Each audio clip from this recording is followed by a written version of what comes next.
Bienvenidos a la audiencia de rendición de cuentas de la Agencia Nacional de Defensa Jurídica del Estado, vigencia 2018. Buenos días. Hoy nos encontramos en el auditorio de la Agencia Nacional de Defensa Jurídica del Estado para realizar una nueva rendición de cuentas en la que les presentaremos la gestión adelantada por la agencia en el año 2018.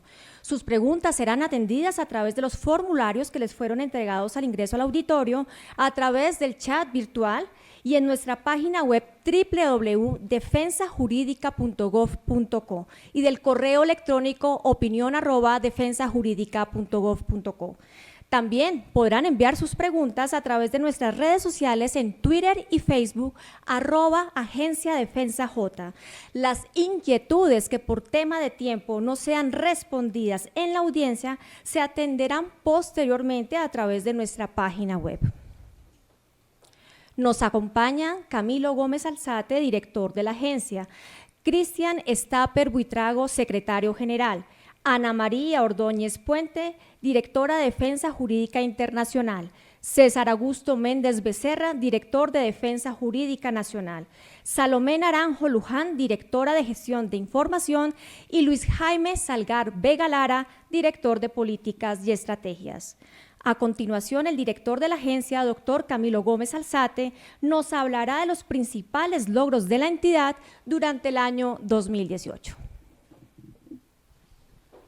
Muy buenos días a todos, a los aquí presentes, los jefes de oficinas jurídicas, funcionarios, demás invitados y asistentes, a los que nos siguen por streaming igualmente. En esta audiencia de rendición de cuentas, la agencia mostrará el estado de la situación del 2018, los avances, los logros y desde luego las perspectivas para este nuevo año. La agencia se encarga a nivel nacional de la defensa jurídica y de la prevención del daño antijurídico para todas las entidades del nivel nacional. Asimismo, la agencia consolida la información de todos los procesos en contra de las entidades de la nación, bien sea en la rama judicial o procesos arbitrales nacionales, arbitrajes internacionales de inversión y los litigios que Colombia tiene ante el sistema interamericano de derechos humanos. Es así como el año de 2018 cierra con un total de 398.064 procesos procesos judiciales en contra de entidades del orden nacional. Tenemos 95 procesos arbitrales que valen 6,8 billones de pesos. Los primeros tienen un valor en pretensiones de 375 billones de pesos. Tenemos 11 controversias internacionales de inversión cuyas pretensiones suman 18,6 billones de pesos, y tenemos en el Sistema Interamericano de Derechos Humanos, tanto en Corte Interamericana como en la Comisión, 611 procesos vigentes que la agencia, junto con todo el sistema de defensa de la nación, atiende. En total, la defensa jurídica del Estado tiene que ver con 400 billones de pesos en pretensiones.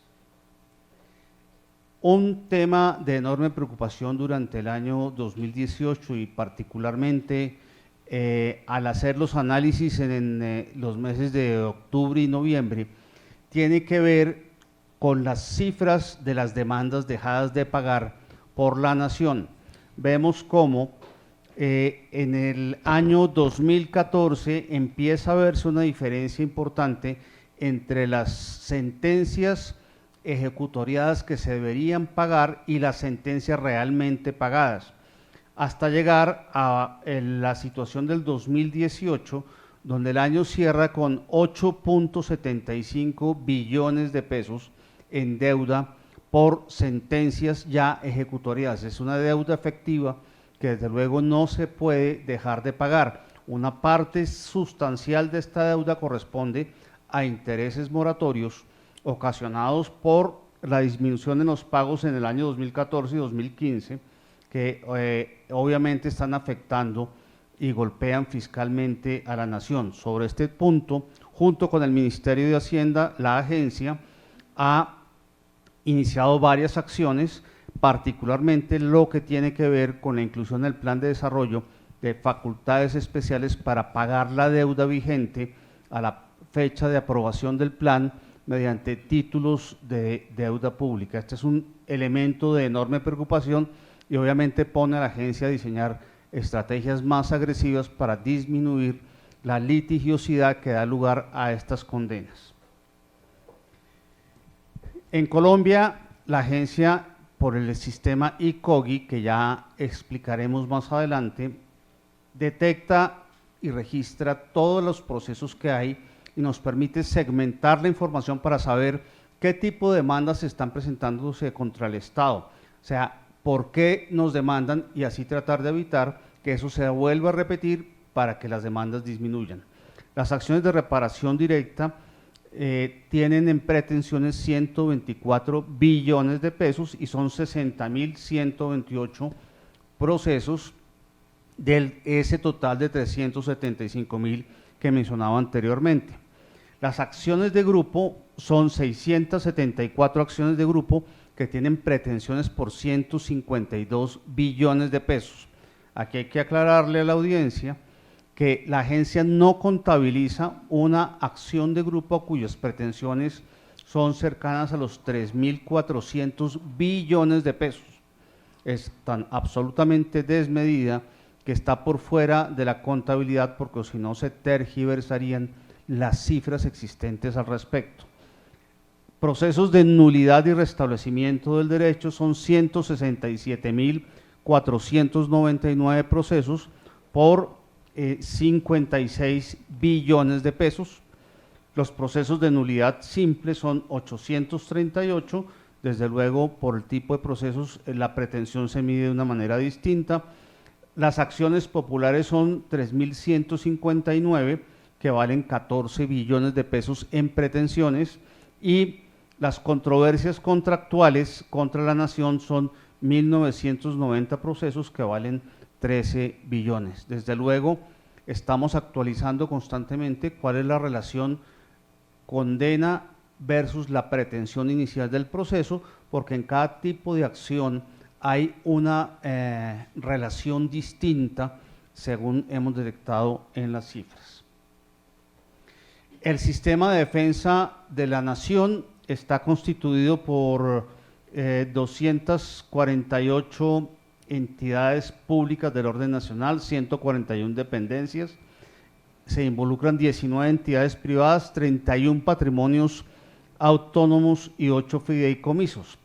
Estos litigios son atendidos, entidades, son atendidas por 226 jefes de oficinas jurídicas, algunos nos acompañan hoy, 171 secretarios de comités de conciliación y 4.091 abogados que están registrados en el sistema ICOGI como encargados de procesos de defensa de la nación, es decir, 5.176 abogados, los cuales reciben y ahora durante el año 2019 recibirán con más énfasis líneas de defensa y coordinación en la defensa de la nación en todos estos litigios. Con esta breve introducción quiero darle paso a Ana María Ordóñez, directora del área de defensa internacional, y queremos en esta rendición de cuentas tener en cuenta a las preguntas de todos los que quisieron enviárnoslas, bien sea vía Twitter, vía la página de la agencia o cualquiera de las otras redes que la agencia está utilizando. Y por eso quiero que Ana María inicie su presentación contestando una pregunta que nos envía María Margarita Rosa Andrade. Nos pregunta, ¿cómo está Colombia frente a otros países de América Latina en temas de arbitraje internacional? Y entiendo que se refiere sobre todo al arbitraje internacional de inversión. Muchas gracias, señor director. Muy buenos días a todos. Quiero dar un saludo muy especial a todos los asistentes y a quienes nos están siguiendo por el streaming. Muchas gracias por su atención. Para contestar esta pregunta, quiero comenzar mostrando cuál fue el panorama con el que cerramos el año 2018 en materia de controversias internacionales de inversión. Como pueden ver en la pantalla, a 31 de diciembre de 2018, teníamos 11 controversias internacionales de inversión radicadas y ya en etapa arbitral en contra del Estado colombiano. Si bien estadísticas publicadas por el CIADI, que es el Centro Internacional de Arreglo de Diferencias relativas a inversiones del Banco Mundial, se dijo y se sostuvo que Colombia fue el país más demandado en arbitrajes internacionales de inversión el año pasado. Esta estadística publicada por la UNCTAD nos deja ver que si bien han aumentado las demandas en contra del Estado colombiano, todavía estamos bastante lejos de ser el país más demandado o estar en el top 5 de países más demandados en el mundo en materia de arbitraje internacional de inversión. Podemos ver cómo en estos momentos el país con más controversias internacionales de inversión iniciadas en su contra es Argentina con 60, seguido por España con 45, Venezuela 45 y así sigue la lista que pueden ver en esta diapositiva, la cual estará disponible para todos en nuestra página web. Quiero continuar la presentación contándoles contándoles sobre la otra línea de litigio internacional a cargo de la Dirección de Defensa Jurídica Internacional, que es la relacionada con las peticiones y casos radicados ante los órganos del Sistema Interamericano de Derechos Humanos en contra del Estado colombiano. Como ya nos lo dijo el director, en el 2018 cerramos con 611 peticiones y casos radicados en contra del Estado colombiano ante los órganos del Sistema Interamericano de Derechos Humanos. Dentro de estas 611 peticiones y casos, hay 7 casos ante la Corte Interamericana de Derechos Humanos, dentro de los cuales se encuentra el caso iniciado por Gustavo Petro en contra de la República de Colombia y el caso que está relacionado con los militantes de la UP. Esos podríamos decir que serán los 2 casos que más actividad nos representarán este año 2019 y con los que cerramos ante la Corte Interamericana en el 2018. Para seguir la misma línea de la pregunta que nos hicieron, también queremos contarles cómo se encuentra Colombia en relación con los demás países de la región ante el Sistema Interamericano de Derechos Humanos. La diapositiva que ven da cuenta de que si bien Colombia no es el país respecto del cual más peticiones se radican ante el Sistema Interamericano de Derechos Humanos, Colombia sí es el país al que más peticiones se ha decidido abrir a trámite, es decir, transmitir al Estado colombiano. Pueden ver que si bien se reciben en contra de un Estado, por poner el ejemplo de México, en contra de México se reciben 11.271 peticiones, solamente se abren a trámite 225, mientras que respecto de Colombia se han abierto 349 peticiones a trámite y transmitido al Estado colombiano. En el mismo sentido, esta estadística se mantiene y se repite cuando la Comisión Interamericana de Derechos Humanos toma decisiones en relación con emitir informes de admisibilidad. Podemos ver que respecto de Colombia,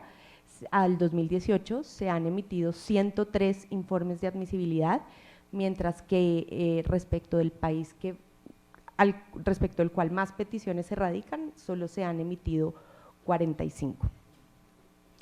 Aparte de las 2 líneas de litigio internacional que están a cargo de la Dirección de Defensa Jurídica Internacional, también queremos contarles sobre la participación activa que ha tenido la Dirección de Defensa Jurídica Internacional en 2 escenarios multilaterales de negociación conformados por estados de todo el mundo, en los cuales se están discutiendo inquietudes relacionadas con el sistema de resolución de controversias inversionista-Estado, que no es otra cosa que el arbitraje internacional de inversión.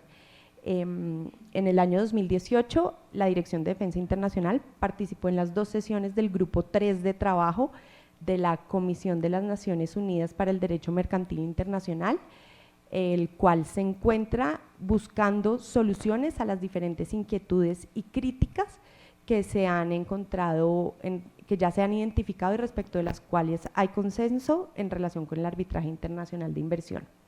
El otro escenario multilateral, compuesto también por estados en el cual estamos participando, es en la reforma al reglamento procedimental del arbitraje de inversión a cargo del CIADI. Se han hecho varias reuniones de diferentes estados en las que han participado diferentes estados a las cuales hemos asistido, así como hemos enviado diferentes comentarios para los que estén interesados en seguir estos avances que han tenido estos escenarios multilaterales de negociación. En la página web tanto de la CENUDMI como del CIADI pueden encontrar los diferentes avances e inclusive los escritos y las posturas que ha presentado Colombia en estos 2 escenarios. Por último, quiero hacer referencia a un reconocimiento que hizo la Comisión Interamericana de Derechos Humanos a los avances y el esfuerzo del equipo de soluciones amistosas en la Agencia Nacional de Defensa Jurídica del Estado. En un documento de publicación de sus resultados, la Comisión Interamericana reconoció el esfuerzo y el impulso al trámite de soluciones amistosas que ha dado el equipo de la Dirección de Defensa Internacional. Muchas gracias. Muchas gracias, Ana María. Como pueden ver, en el campo internacional la agencia tiene enormes retos. Los procesos de arbitraje de inversión que empezaron todos recientemente, Colombia, a pesar de haber firmado hace más de 20 años el primer acuerdo de protección de inversiones, duró hasta el año 2016 sin tener procesos de este tipo, y el reto desde luego será que la defensa de Colombia sea muy sólida, como esperamos y como se está haciendo, y obtener los mejores resultados en los arbitrajes. Este año 2019 estamos esperando pronto el primer fallo de uno de estos tribunales que Colombia confía sea a su favor. Igual en el sistema interamericano se están avanzando en estrategias sólidas de la defensa de Colombia en conjunto con la Presidencia de la República y con la Cancillería. Quiero ahora darle paso al informe que nos debe presentar el doctor César Méndez, director de Defensa Jurídica Nacional. Y aprovechando las inquietudes de los ciudadanos, quiero transmitirle a César, para que inicie su presentación, una pregunta que nos hace María Sánchez. Nos pregunta: ¿cuáles son las causas más comunes por las que se demanda al Estado colombiano y cómo prevenir estas actuaciones? César, por favor, cuéntenos el informe. Gracias, señor director, y muy buenas tardes a todos los asistentes.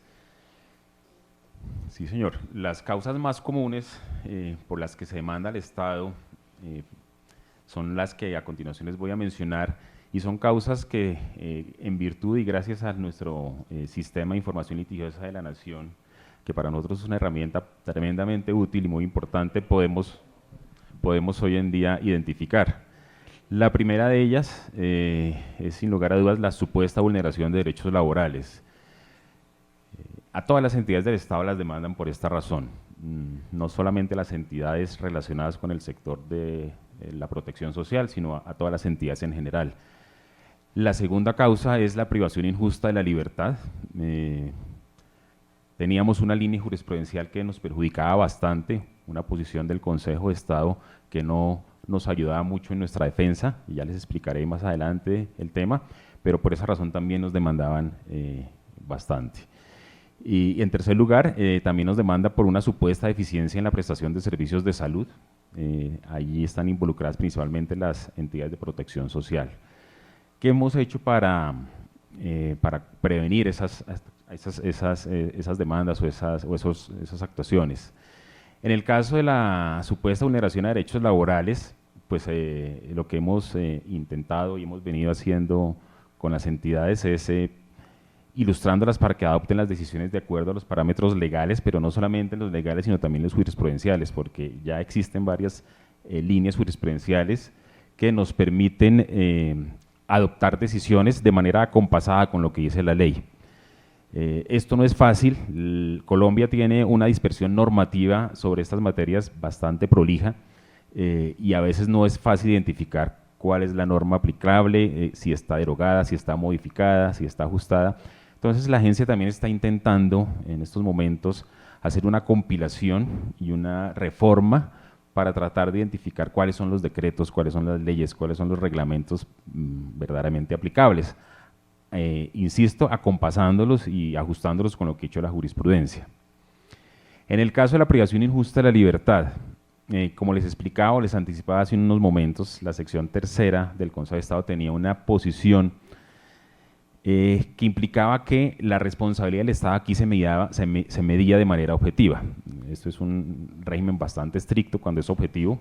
Simplemente si se presenta la detención, si se presentaba la detención y después la persona quedaba exonerada de responsabilidad penal, automáticamente venía la condena para el Estado por los perjuicios que se llegaren a demostrar.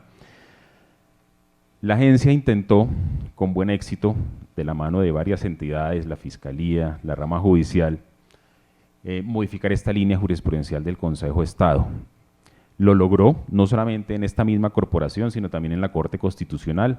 Hoy en día, o más bien a partir del año anterior, es claro que aquí la responsabilidad no es objetiva. Aquí se tiene que mirar la conducta y la actuación. Se tiene que establecer si la detención preventiva se ajustó o no se ajustó a derecho. Y si se ajustó a derecho, pero al final del día, en el juicio penal, la persona es exonerada, ello no significa que el Estado sea responsable por los perjuicios que se pudieron causar por esa detención injusta.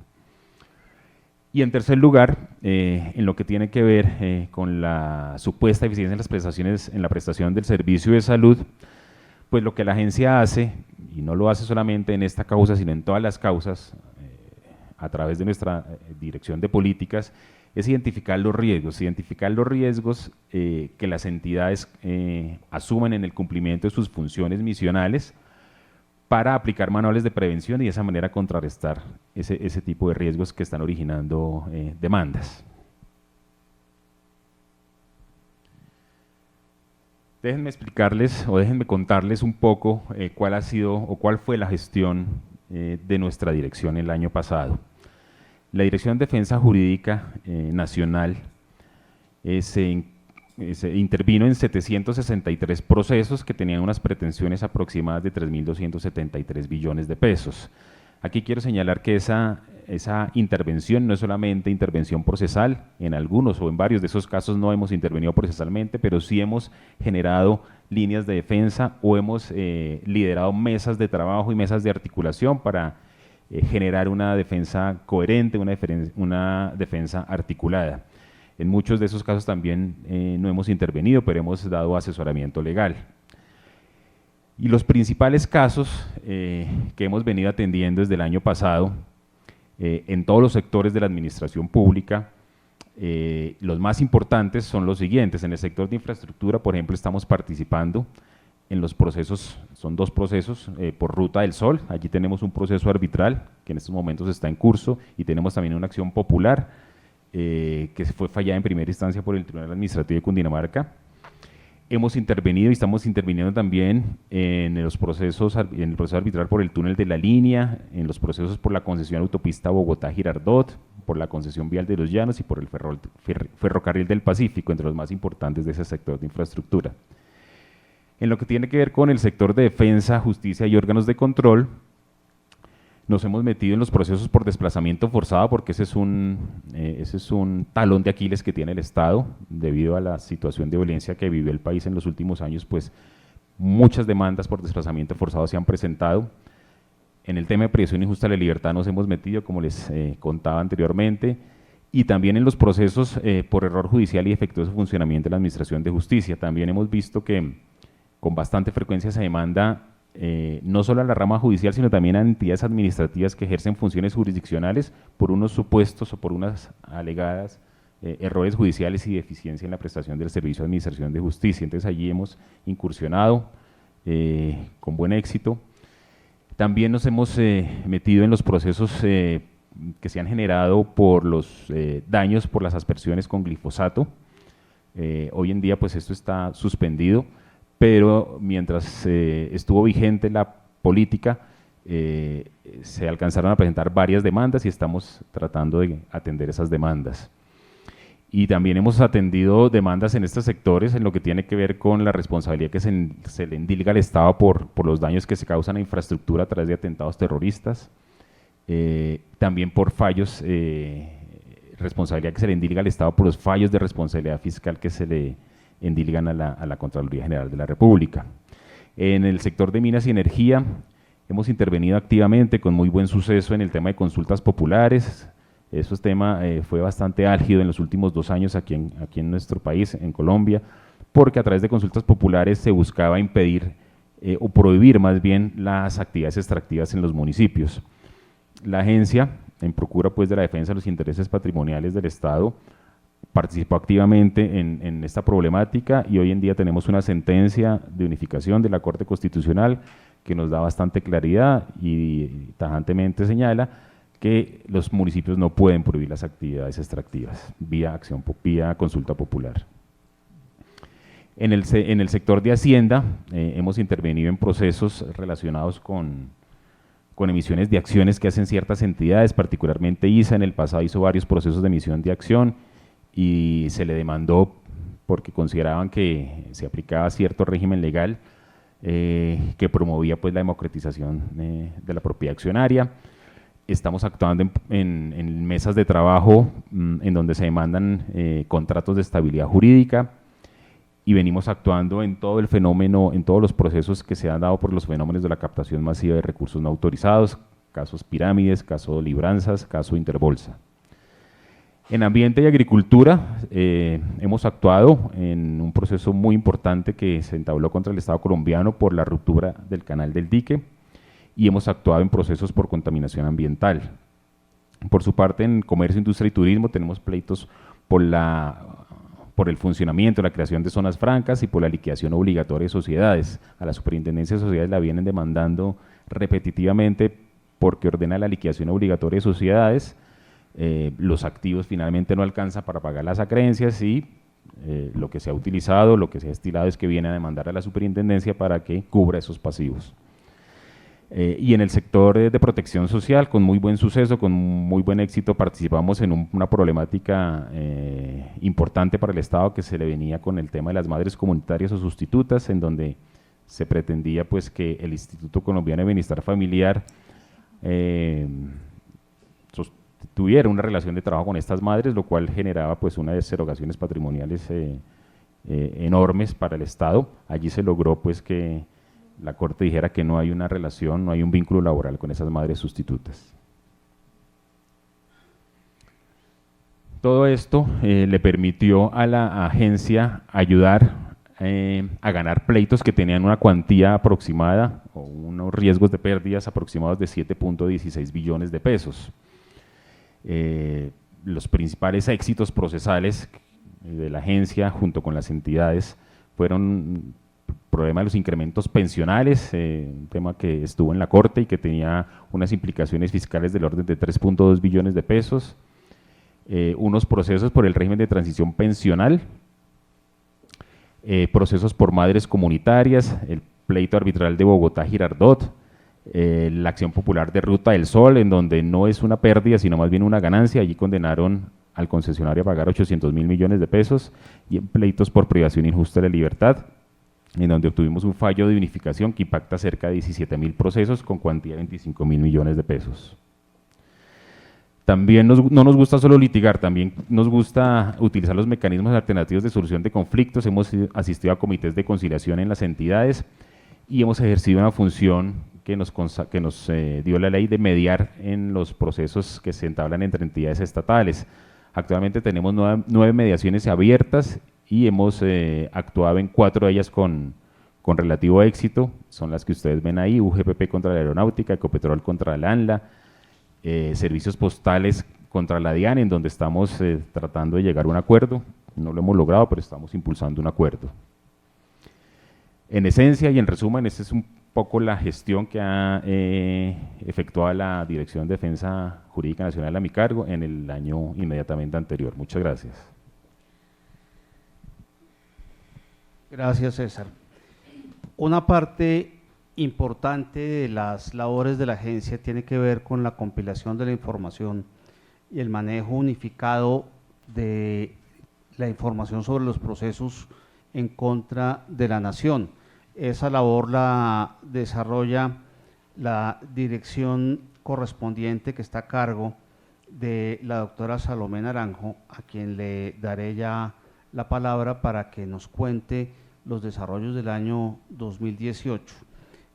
Simplemente hay que mencionar que hace 5 o 6 años el Estado colombiano no sabía ni siquiera cuántos pleitos tenía en su contra, y hoy, a diferencia de lo que sucedía antes, contamos con un sistema robusto que además se ha ido mejorando con la ayuda de los abogados que defienden a la nación y de las entidades.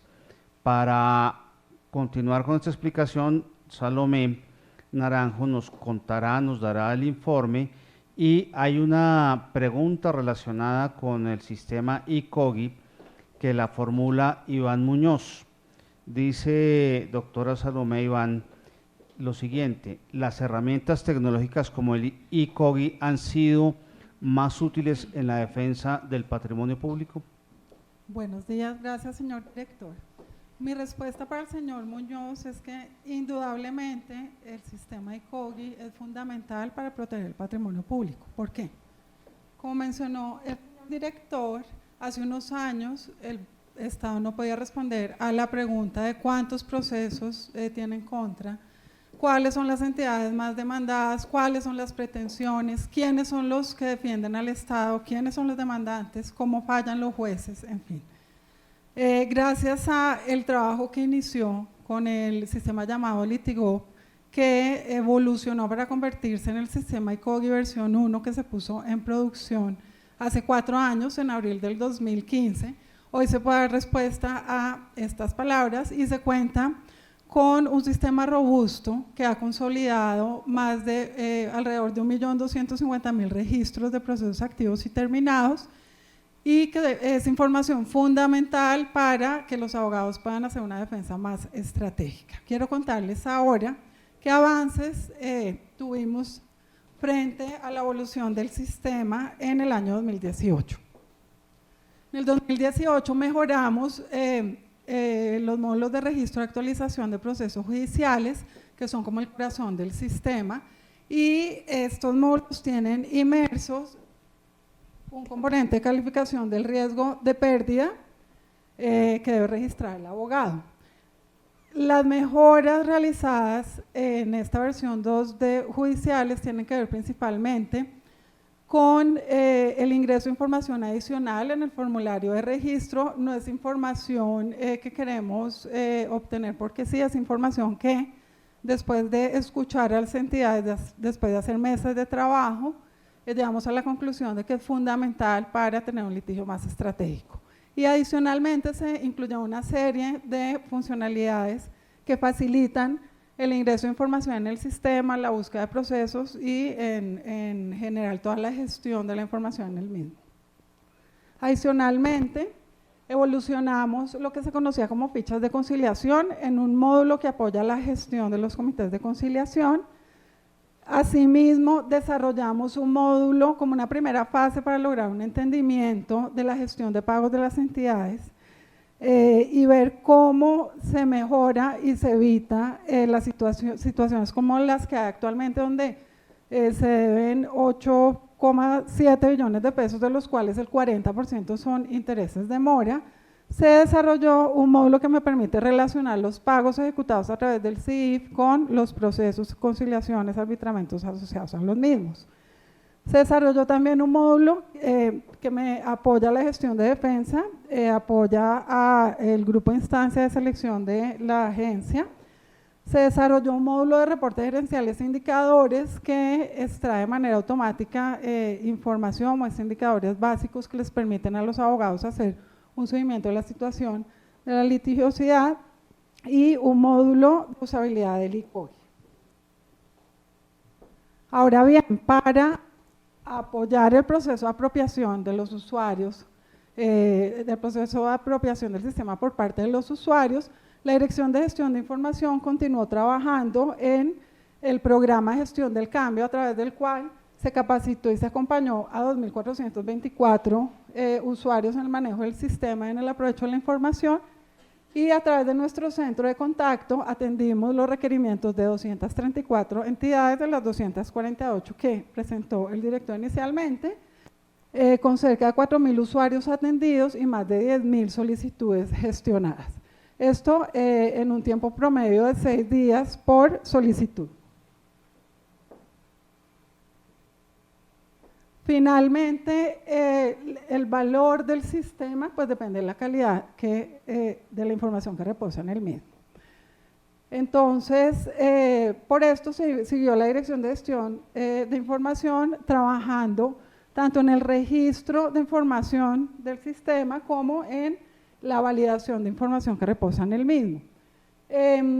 En el 2018, la agencia, a través de su Dirección de Gestión de Información, registró 125.699 procesos y conciliaciones bajo unos protocolos muy estrictos que permiten garantizar la calidad de la información. Esto además lleva una serie de auditorías que permiten, digamos, obtener calidades óptimas.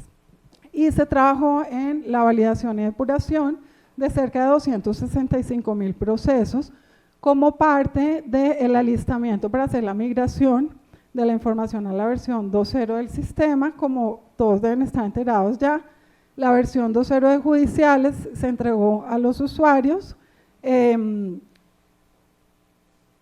la semana pasada, y próximamente, la semana entrante, esperamos poner en funcionamiento el módulo de reportes. Asimismo, y para terminar, se inició un proyecto de acompañamiento a entidades para la explotación de la información. Digamos que se ha avanzado mucho en la apropiación del sistema, en que las entidades estén registrando información en el mismo. El gran reto que tenemos pues es lograr que las entidades, que ustedes usen la información para definir sus estrategias de defensa, sus políticas de prevención, etcétera, etcétera, y esa es la razón de ser de este proyecto de acompañamiento. En conjunto con estas 3 líneas de trabajo hemos logrado que la consistencia de la información con el indicador que tenemos pase de un 32% en el 2012 a un 91% en el 2018.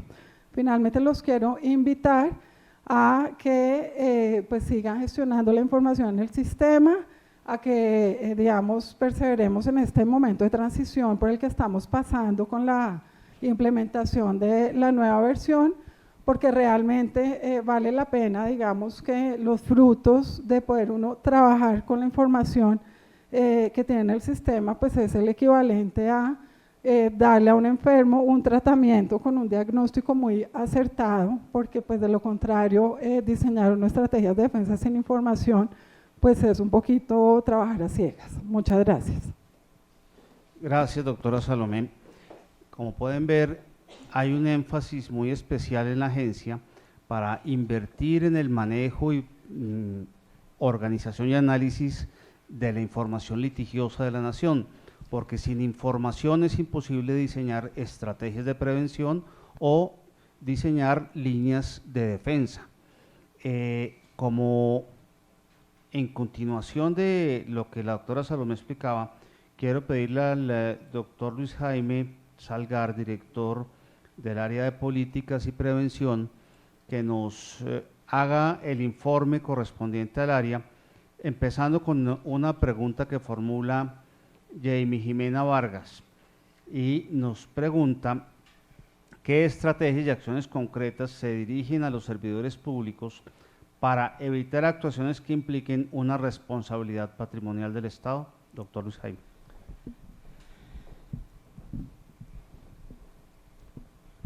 Muchas gracias, señor director. Antes de proceder a darle respuesta a los temas que usted pone de presente y a la pregunta formulada por Jamie Jimena Vargas, quiero saludar a los asistentes y a quienes nos siguen por vía streaming. Efectivamente, la Dirección de Políticas y Estrategias tiene la responsabilidad de velar entre otras de sus funciones, por la prevención del daño antijurídico. Y para eso realizamos diferentes acciones que voy a describir a continuación.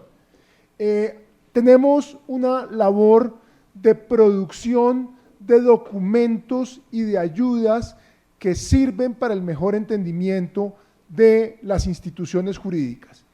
El año pasado realizamos 5 lineamientos, 2 estudios y 9 líneas jurisprudenciales.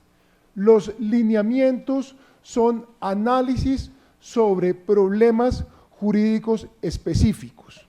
Los estudios tienen una dimensión más amplia y recaban, analizan los grandes problemas que enfrenta el país en relación con temas amplios. El año pasado, para ponerles un ejemplo, tuvimos la oportunidad de analizar el problema de las consultas populares y consultas previas, de un lado, y de otro lado tuvimos oportunidad de analizar cuál era la realidad de los litigios de las entidades nacionales en los diferentes departamentos de Colombia.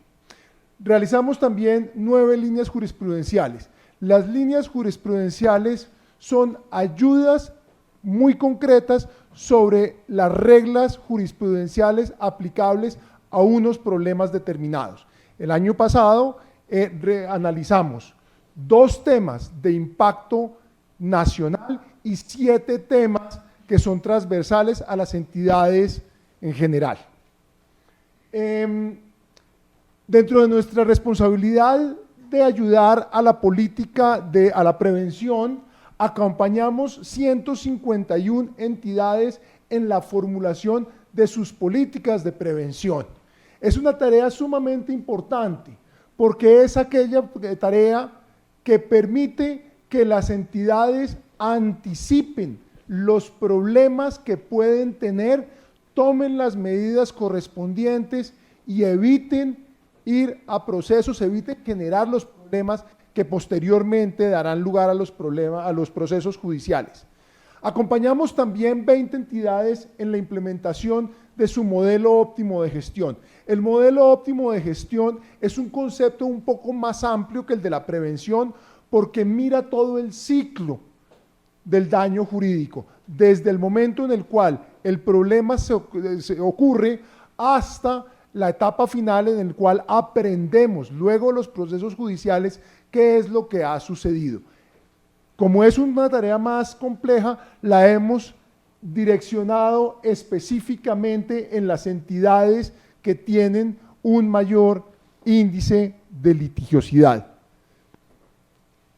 También a lo largo del año 2018 tuvimos oportunidad de seguir avanzando con nuestra comunidad jurídica del conocimiento.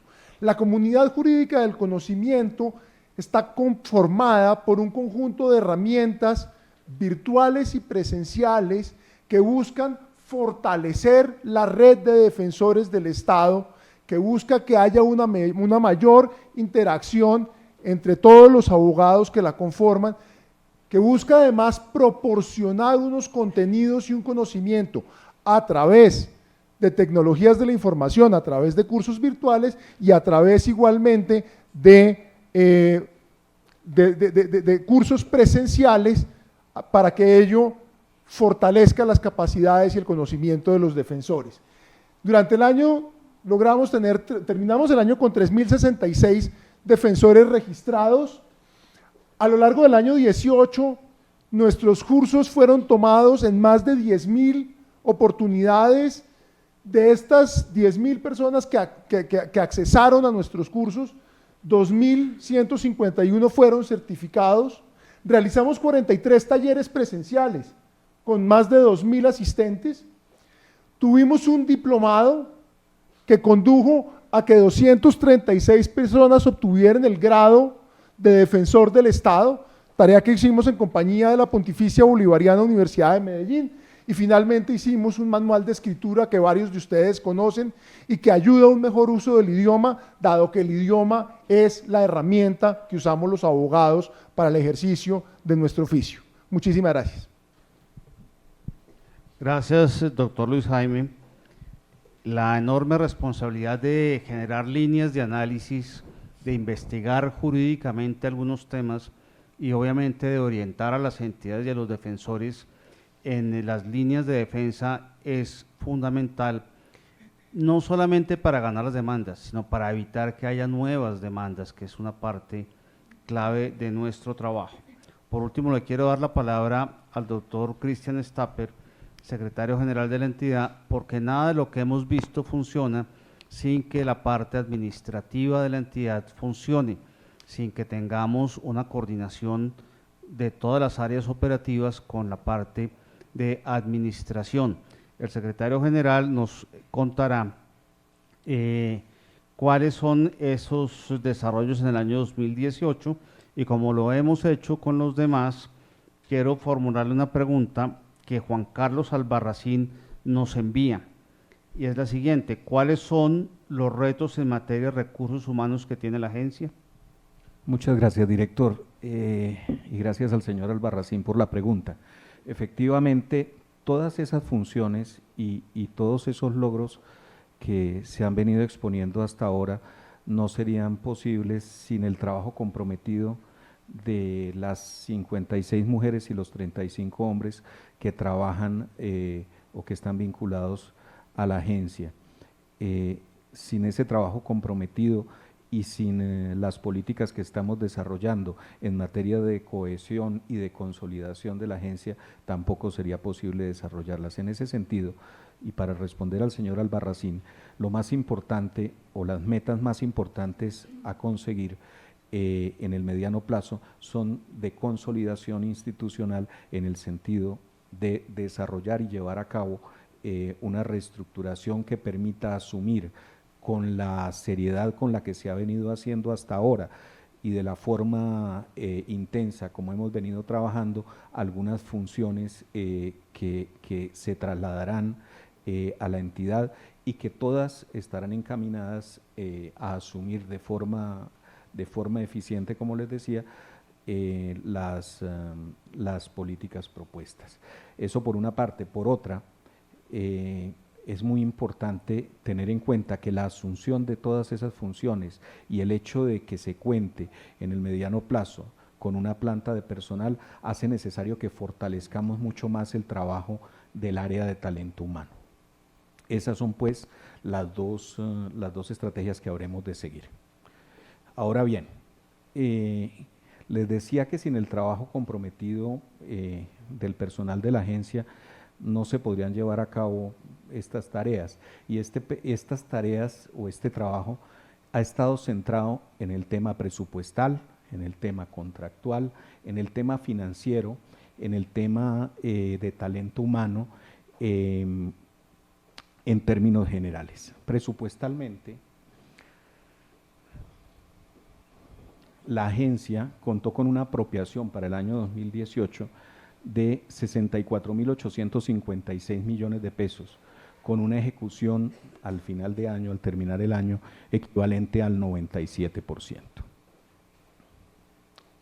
En materia de gestión contractual, se celebraron 203 contratos en diversas modalidades y se logró al final de año una ganancia de eficiencia importante a través del trabajo administrativo, en el sentido de que no solamente contáramos con unas instalaciones adecuadas, unas instalaciones cómodas para poderlos acoger a ustedes, pero también para que las personas de la agencia, los funcionarios pudieran trabajar mejor, más eficientemente. Logramos una eficiencia, unas ganancias en eficiencias equivalentes al 30% de reducción en lo que se venía pagando originalmente en cuanto al canon de arrendamiento de la sede. La planta de personal, les decía, es de 107 personas. Nuestra planta de personal ha sido, de esas 107 personas, 44 cargos se encuentran en la situación que muchas de las entidades ustedes conocen, por la convocatoria 428 de 2016, cuyos efectos están suspendidos por el Consejo de Estado. De esas 107 son 44 y de los 44 hay 31 profesionales y 13 técnicos. Estos cargos se han ido proveyendo pero se han ido proveyendo parcialmente como consecuencia del cumplimiento de sentencias de tutela. En materia de planeación, el plan estratégico institucional se cumplió en un 95.8%, la satisfacción de los usuarios llegó al 85%.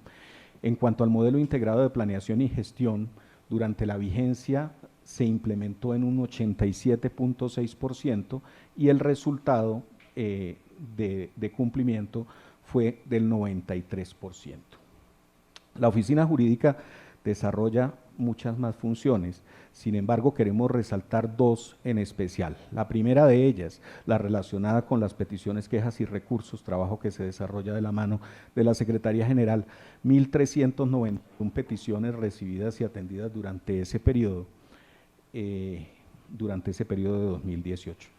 Pero hay otro asunto que resulta de suma importancia y es el derivado de la aplicación del artículo 238 de la Ley 1753 de 2015, que le otorga a la agencia, a través de un fideicomiso, el manejo o el pago de las sentencias, de los procesos administrativos, bien sea laborales o de cualquier otro tipo, del extinto DAS. En el caso del DAS hay 910, o había al culminar el año pasado, 910 procesos en curso, 70 sentencias pagadas y reclamos y peticiones atendidos 487. Este es, en suma, el panorama administrativo desde el punto de vista de los procedimientos, de los procesos tanto financieros como administrativos como contractuales y de talento humano, así como de planeación y jurídicos de la entidad. Muchas gracias al equipo directivo de la Agencia Nacional de Defensa Jurídica. Continuamos dando respuesta a las inquietudes que nos llegan a través del chat virtual y del formulario que se encuentra en nuestra página web www.defensajuridica.gov.co y del correo electrónico opinion@defensajuridica.gov.co. Recuerde que también estamos recibiendo preguntas a través de nuestras redes sociales Twitter y Facebook @defensaj y atendiendo las que nos hacen acá en el auditorio. Arrancamos con nuestra primera pregunta que llega a través de nuestra cuenta en Twitter. Pregunta Carlos de la Osa. ¿Qué estrategia tiene la agencia concertada con el Ministerio de Hacienda para el pago de los 8.7 billones de pesos que debe el Estado en sentencias? Por favor, doctor Camilo, ayúdenos con esta respuesta. Como lo mencioné al principio, uno de los puntos más críticos hoy en día para esta agencia es el pago de las sentencias que se fue colgando y se fue dejando atrás, y hoy tenemos 8.7 billones de pesos. Con el presidente Duque y el ministro de Hacienda decidimos, como se dice, tomar el toro por los cachos y buscar una fórmula financiera que nos permita pagar los 8.7 billones de pesos que encontramos como deuda no pagada, y para ese efecto en el Plan Nacional de Desarrollo se incluyó un artículo mediante el cual el pasivo será pagado con la emisión de títulos de deuda pública, logrando así cambiar una deuda que está al 30% en promedio por los TES, que desde luego tienen un interés sustancialmente más bajo, que difícilmente llegará al 4 o 5%, y además se le pagará a las personas para que éstas puedan obtener finalmente una forma, un medio de pago para las sentencias de las cuales son beneficiarios y que algunas llevan 8 años sin ser pagadas.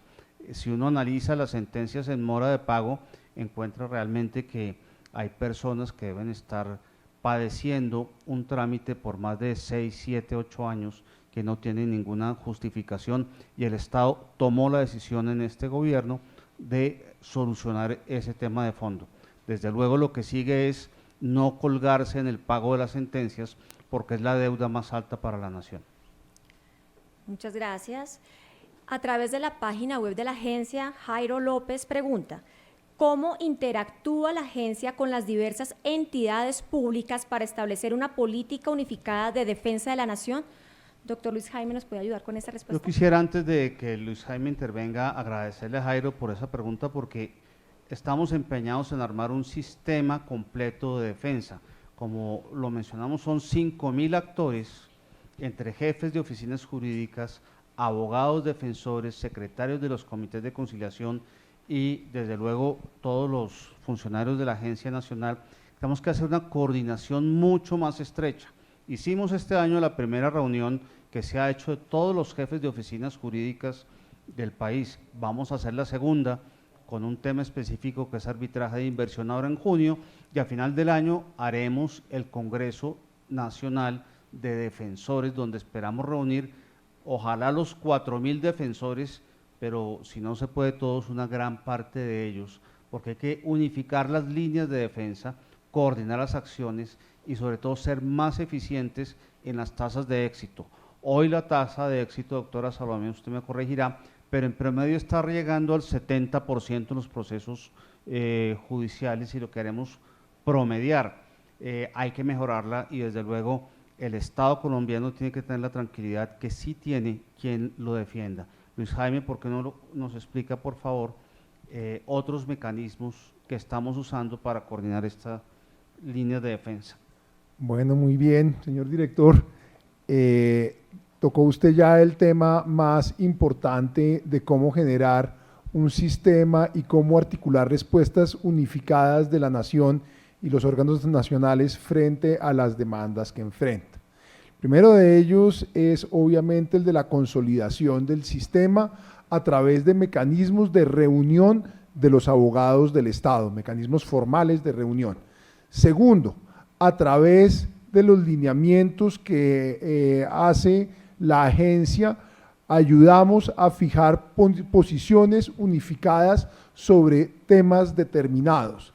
Tercero, la comunidad jurídica del conocimiento permite que los defensores del Estado tengan acceso de manera conjunta a nuestra posición sobre los temas, y permite igualmente que haya un conocimiento cooperativo entre todos los defensores del Estado en aras de construir un conocimiento colectivo que podamos usar de manera conjunta para apoyar al Estado, a la nación, en sus demandas judiciales.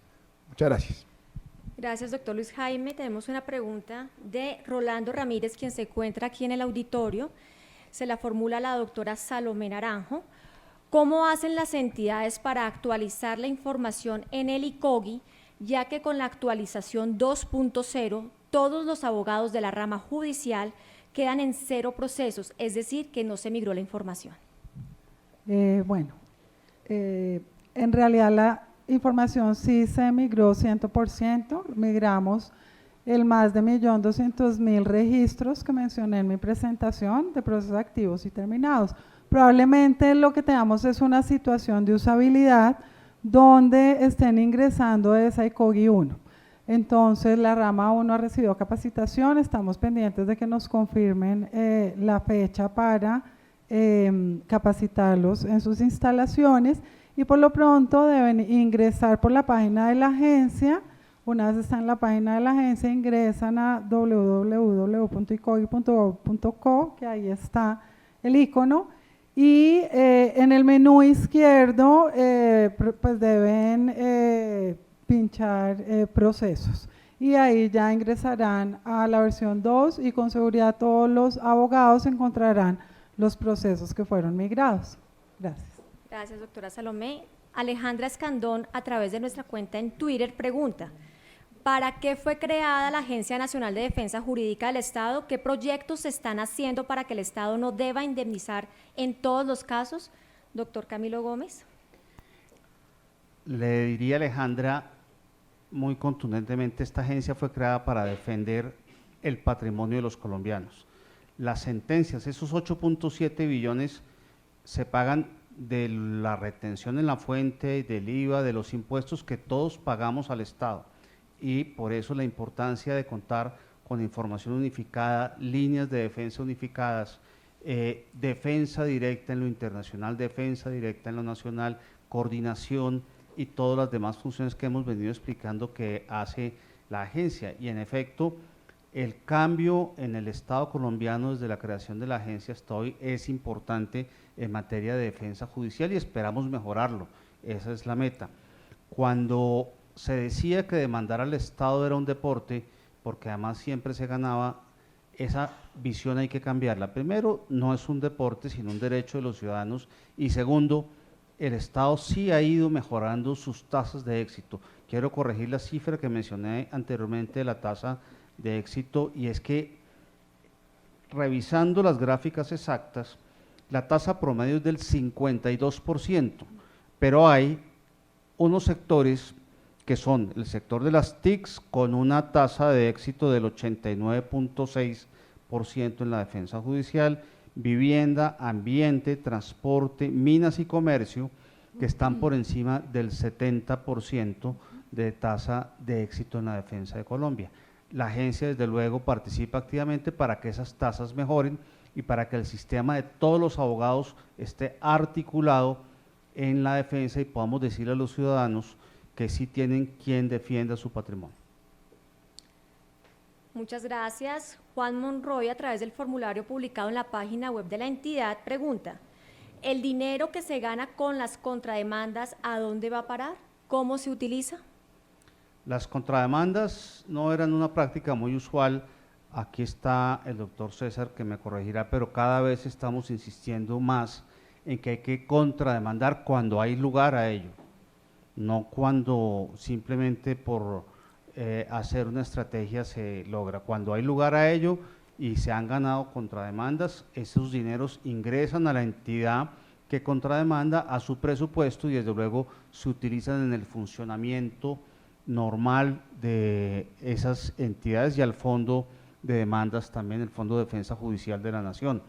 Obviamente, en las grandes contrademandas estarían en lo internacional y ahí la agencia tomó en enero de este año la decisión de contrademandar por primera vez en la historia en un proceso internacional y junto con el Ministerio de Comercio estamos trabajando para que en los nuevos reglamentos del CIADI y de UNCITRAL exista la posibilidad clara y expresa para que los estados contrademanden a los inversionistas en este tipo de controversias, porque contrademandar es también un derecho cuando el Estado siente que sus derechos, que son los derechos de todos, han sido vulnerados.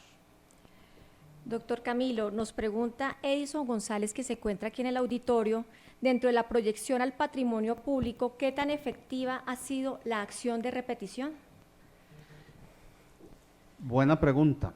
Estamos trabajando en un análisis de los efectos reales de la acción de repetición, porque si bien es cierto, la acción de repetición genera temor a los funcionarios, no siempre es efectiva en el tiempo y pasan muchos años hasta cuando la acción de repetición queda ejecutada y sentenciada. Lo estamos viendo ya en muchos aspectos, en muchos casos, perdón, donde con el paso del tiempo incluso el demandado por acción de repetición ha fallecido o ha tenido tiempo suficiente para sacar de su patrimonio aquello con lo que tendría que responder. Pero el Consejo de Estado, sin duda, ayer precisamente hablábamos con algunos de los con un magistrado sobre eso, el Consejo de Estado produce fallos frecuentes de acciones de repetición. Lo que creemos además que hay que hacer es ir un paso más allá, posiblemente llamar a los responsables por dolo o culpa grave, no en cualquier caso, sino por dolo o culpa grave, desde el inicio de los procesos como litisconsortes necesarios, o si no, a echarle mano a un instrumento que a mí me encanta, que es la acción de reparación directa contra particulares, que poco se ha usado y estamos ya en el estudio a fondo de cómo llegar a que esa acción sea aplicada con éxito por parte del Estado. Esa acción, para los que nos están viendo y no son abogados, se puede utilizar cuando un particular le causa un daño al Estado, cuando hace que el Estado haga algo más que no tenía que hacer y le toque gastar más dinero. En el caso de la Ruta del Sol 2, por ejemplo, se inició ya una acción de reparación directa contra Odebrecht por esta razón. Muchas gracias. Una pregunta para el doctor César Méndez. Nos la hace Omar Jaimes a través de nuestra página web. ¿Cuáles son las 5 principales razones por las cuales las personas demandan y cuál es el top de las 5 empresas más demandadas? Sí, gracias, Diana. Como lo mencioné en mi intervención de hace unos minutos, las principales causas, las principales razones por las que se demanda al Estado es por la presunta o por la supuesta vulneración de derechos laborales. Tenemos una enorme cantidad de demandas por esa razón que enfrentan todas las entidades del Estado. La segunda causa es la privación injusta de la libertad. Esperamos que esto disminuya a medida que se vaya utilizando la solución que nos dio la sentencia de unificación de la Corte Constitucional. Y la tercera causa, que esa es bastante peligrosa, es la supuesta o presunta prestación deficiente de los servicios de salud.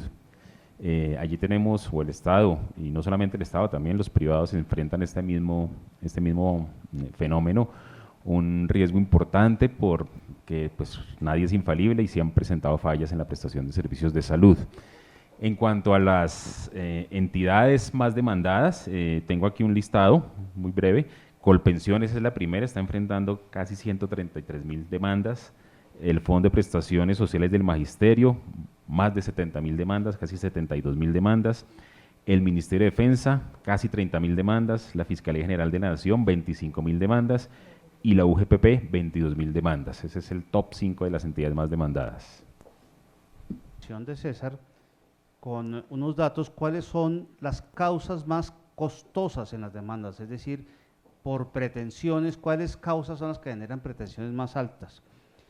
Tenemos como primera el daño derivado del acto administrativo ilícito, que tiene 31 billones en pretensiones, captaciones ilegales de dinero, tenemos demandas por 29.1 billones, privación injusta de la libertad, como lo mencionaba César, tiene muchas demandas y además muy cuantiosas, que nos llevan a una total de pretensiones de 21.79. Daño o amenaza ambiental por actividad del sector de hidrocarburos es una causa costosa, 20 billones, desplazamiento forzado, que ya lo mencionó el doctor César también, ejecución de prestaciones sin contrato, causa que se puede evitar facilísimo, que nadie haga nada hasta que el Estado no contrate correctamente los servicios correspondientes. Estamos hablando de 15 billones, ilegalidad del acto administrativo que impone una sanción en el ejercicio del control fiscal, 14 billones, son los actos que produce la Contraloría. Y vale la pena mencionar que esta agencia no solamente ve los litigios de la rama ejecutiva, sino los de la rama judicial, los que hay contra la rama legislativa y contra los organismos de control. Digamos, somos en algunos casos los abogados de todas las ramas del poder público. Y está también perjuicios económicos por indebida actuación administrativa con 11 billones. Esas son las causas según las cuantías que existen en las pretensiones. Muchas gracias. Bueno, por temas de tiempo vamos a responder una última pregunta. Miguel Ángel Tobar, quien se encuentra aquí en el auditorio, pregunta, ¿qué política o estrategia pretende implementar la agencia para disminuir las demandas de contrato realidad, teniendo en cuenta el crecimiento de estas demandas? La agencia en el año pasado dictó ya varias líneas de defensa en esa materia y sobre todo líneas de prevención. Y es un problema frecuente, grande, que se acude al contrato de prestación de servicios para suplantar el contrato laboral. Creo que ahí las estrategias sobre todo son adecuar las plantas a costo cero a la realidad. No se entiende muy bien por qué ese crecimiento gigantesco de contratos de prestación de servicios en los últimos 4 años en casi todas las entidades, pero desde luego la agencia está trabajando con la función pública y el gobierno sobre todo es consciente de que hay un problema grande. Hay que poner las cosas como son, objetivamente en una realidad jurídica como debe ser. Claro, esto no implica que las entidades no puedan tener contratos de prestación de servicios, lo pueden hacer, pero para las cosas más excepcionales. Esto tomará un tiempo, pero se está trabajando en una solución completa, por lo menos en la agencia, y se han dictado líneas de prevención del daño antijurídico en esa materia. Bueno, esto ha sido todo por hoy. Agradecemos al equipo directivo de la Agencia Nacional de Defensa Jurídica del Estado y a todos los funcionarios de las entidades que participaron en esta audiencia y a aquellos que nos siguieron vía streaming. Recuerden que el video estará publicado en nuestra página web. No dejen de visitar nuestras redes y que tengan un feliz día.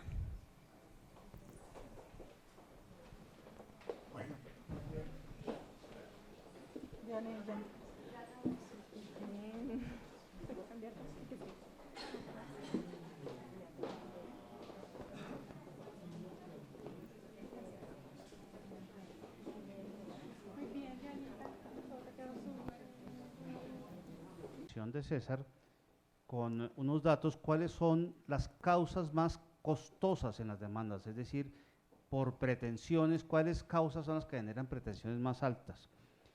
Tenemos como primera el daño derivado del acto administrativo ilícito, que tiene 31 billones en pretensiones, captaciones ilegales de dinero, tenemos demandas por 29.1 billones, privación injusta de la libertad, como lo mencionaba César, tiene muchas demandas y además muy cuantiosas que nos llevan a una total de pretensiones de 21.79.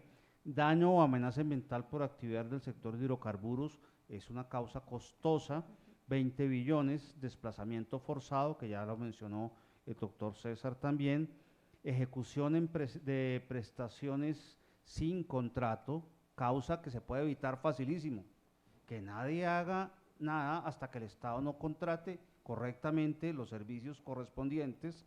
Estamos hablando de 15 billones, ilegalidad del acto administrativo que impone una sanción en el ejercicio del control fiscal, 14 billones, son los actos que produce la Contraloría, y vale la pena mencionar que esta agencia no solamente ve los litigios de la rama ejecutiva, sino los de la rama judicial, los que hay contra la rama legislativa y contra los organismos de control.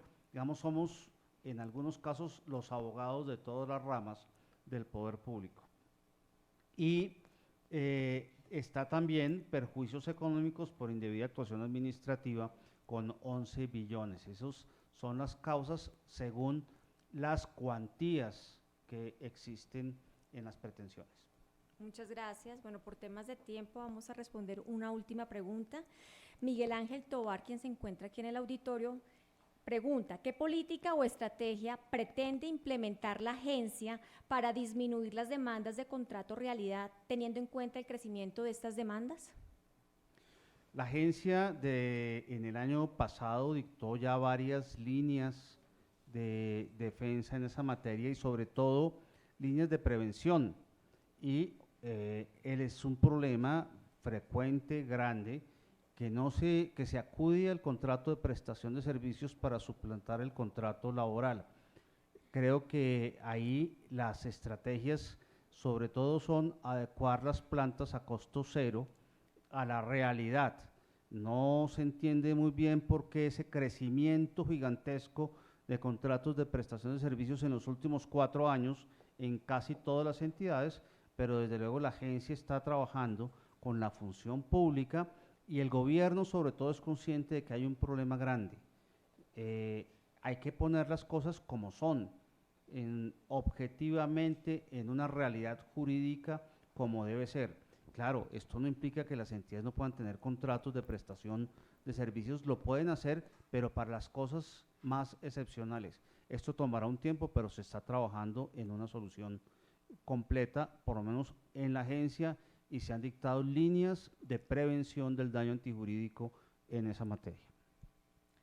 Bueno, esto ha sido todo por hoy. Agradecemos al equipo directivo de la Agencia Nacional de Defensa Jurídica del Estado y a todos los funcionarios de las entidades que participaron en esta audiencia y a aquellos que nos siguieron vía streaming. Recuerden que el video estará publicado en nuestra página web. No dejen de visitar nuestras redes y que tengan un feliz día.